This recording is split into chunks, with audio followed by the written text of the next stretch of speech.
बिहार में एनडीए 15 सालों से सत्ता में रहकर बिहार को बर्बाद कर दिया। देखिए इस पूरी रिपोर्ट। धन्यवाद महोदय, मुझे अवसर देने के लिए आपका बहुत बहुत धन्यवाद।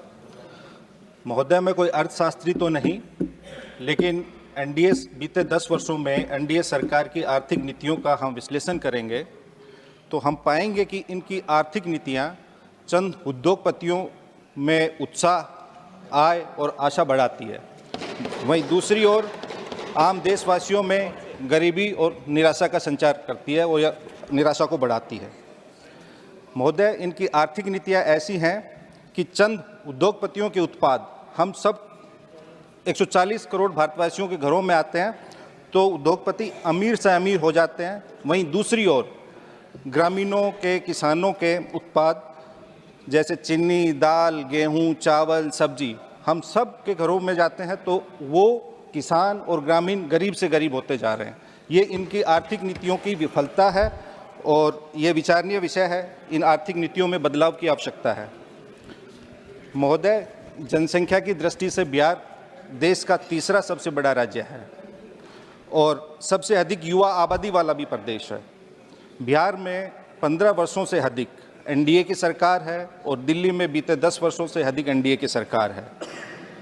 इस एनडीए सरकार ने बिहार को गरीबी, बेरोजगारी और पलायन का केंद्र बना दिया है। बिहार के किसानों की प्रति व्यक्ति आय देश में बिहार 28वें नंबर पे है और प्रति व्यक्ति आय में भी बिहार देश में सबसे नीचे है और गरीबी में भी बिहार सबसे नीचे है। इसलिए महोदय, मैं कहना चाहूँगा कि केंद्र और राज्य का रिश्ता जो है वो दिया और बाती और अंकुर और माटी का रिश्ता होता है। तो इन्होंने बजट में भी बिहार को छांट दिया, बिहार को कुछ नहीं दिया। जहाँ बिहार को स्पेशल अटेंशन की आवश्यकता थी, स्पेशल स्टेटस और स्पेशल पैकेज की आवश्यकता थी, वहाँ इन्होंने, इस एनडीए सरकार ने हस्तिनापुर की गद्दी के लिए पाटलिपुत्रा से मैक्सिमम सपोर्ट तो ले लिया, लेकिन बदले में बिहार को मिनिमम सपोर्ट भी नहीं दिया। बिहार में ना तो उद्योग लगाने का जिक्र है, ना कोई इंडस्ट्री क्लस्टर लगाने का जिक्र है। ये बिहार का दुर्भाग्य है कि कपड़ा मंत्री भी बिहार से हैं। प्रधानमंत्री जी की एक योजना है पीएम मित्र मेगा टेक्सटाइल पार्क। पूरे देश में 7 राज्यों में पीएम मित्र मेगा टेक्सटाइल पार्क लगाने की योजना है, लेकिन बिहार में एक भी टेक्सटाइल पार्क का कोई जिक्र नहीं है कहीं भी। महोदय, माननीय वित्त मंत्री जी यहीं बैठी हुई हैं, उनके संज्ञान में कुछ आंकड़े लाना चाहूँगा। बिहार का सीडीआर, क्रेडिट डिपॉजिट रेशियो, देश में सबसे कम है।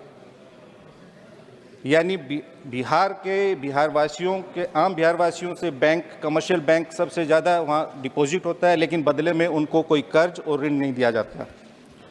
आप केसीसी लोन पिछले 10 वर्षों के बिहार में आप किसान क्रेडिट कार्ड योजना के तहत कितने लोन दिए गए, अगर वो आंकड़े आप देखेंगे तो आपके रोंगटे खड़े हो जाएंगे। बिहार तीसरा सबसे बड़ा राज्य है, उसके बावजूद बिहार में केसीसी लोन का डिसबर्सल बहुत कम है और ये तब है तब एनपीए बिहार में सबसे कम है। यानी वहाँ के लोग डिफ़ॉल्ट नहीं करते, लेकिन फिर भी बैंकों का बिहार के प्रति नकारात्मक रवैया है।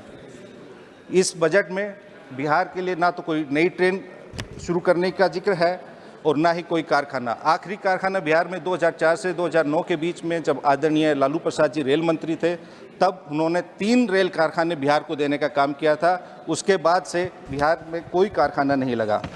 इन्होंने बिहार में agriculture, health and education sector में भी कुछ विशेष नहीं दिया, ना ही बिहार के सुप्रसिद्ध दुग्ध उत्पादों मखाना, मक्का, आम, लीची, केला इत्यादि को प्रमोट करने के लिए कोई प्रावधान और आवंटन किया, और ना ही बिहार में बंद चीनी मिलों को शुरू करने का कोई जिक्र है।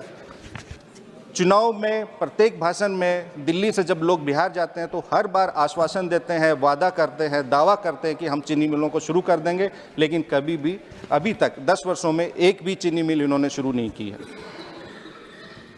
महोदय, इनकी रंगीन फाइलों में किसानों का जीवन सुनहरा और कलरफुल इनको नज़र आता है, लेकिन वास्तव में वो ब्लैक एंड वाइट और कोरा है।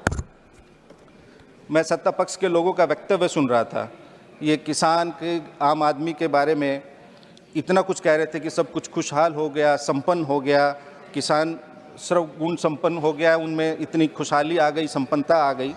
लेकिन आप दिल पर हाथ रख के बताइए, क्या आप अपने किसी परिवार में परिजनों को, बेटों को, बेटियों को किसान बनाना चाहेंगे?